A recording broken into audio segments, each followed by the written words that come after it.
From the moment we take our first steps, we're encouraged to walk in line, not just with our feet, but with our thoughts.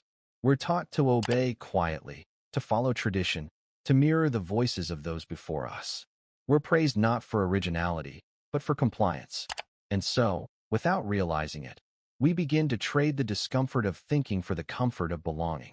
But have you ever stopped to ask, who am I, outside of the roles I was given? Most people never do. Not because they lack curiosity, but because asking such a question is dangerous. It threatens the very structure that makes them feel safe. Society rewards agreement.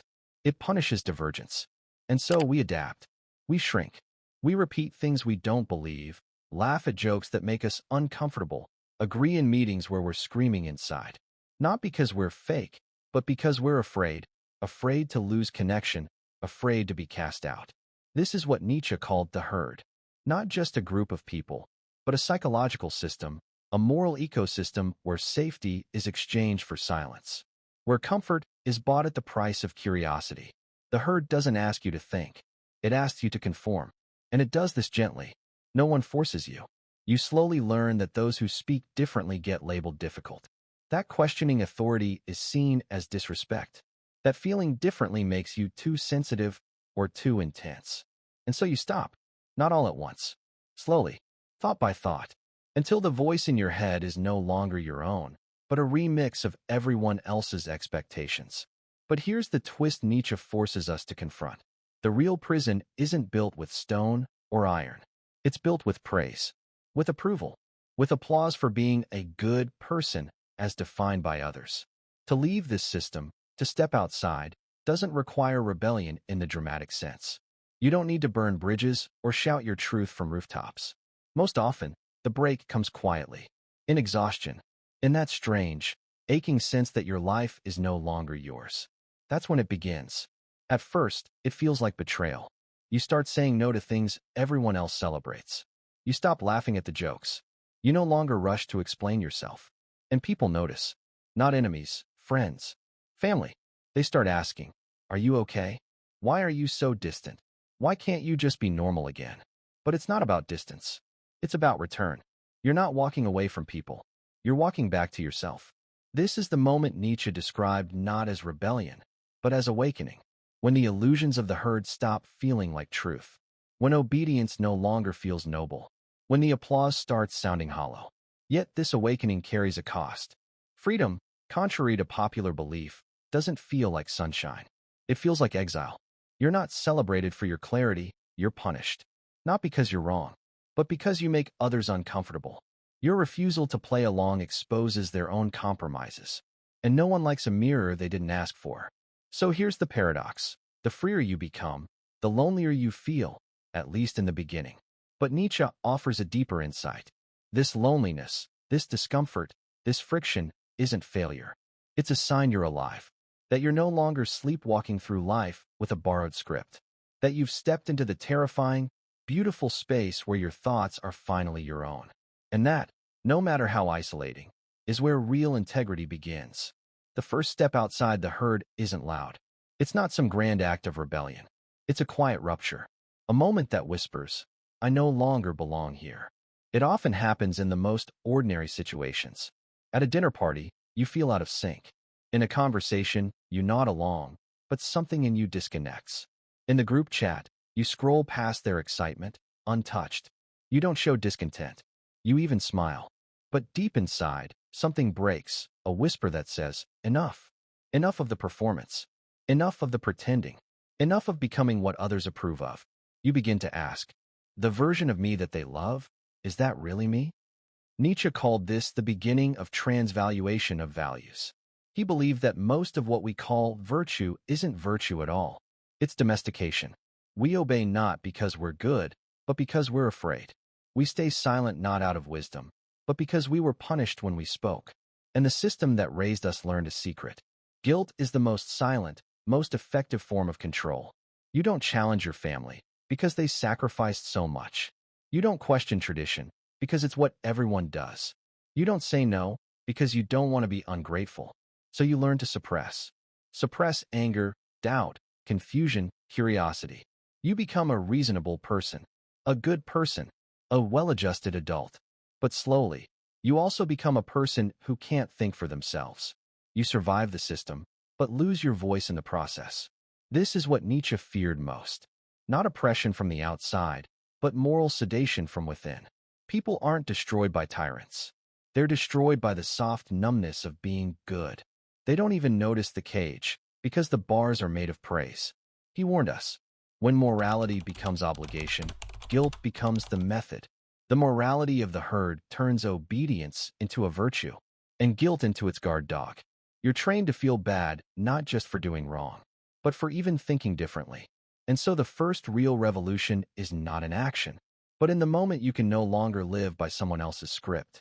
It doesn't look dramatic. It's quiet. It happens in the supermarket, in a family dinner, in your morning routine. You pause and think, this no longer feels right. And in that pause, you see that what once felt like safety is actually a cage, that what once felt like comfort is actually sedation, and that your so-called goodness was just fear wearing a halo. This is not about becoming selfish. It's about becoming real. You stop being good because others said so. You start asking, what kind of life do I want to live, even if no one applauds me for it? That is the moment Nietzsche calls the true beginning. Not a protest, not a riot, but a whisper in the soul that says, this is not my path. That whisper doesn't demand anything. It simply refuses to keep pretending.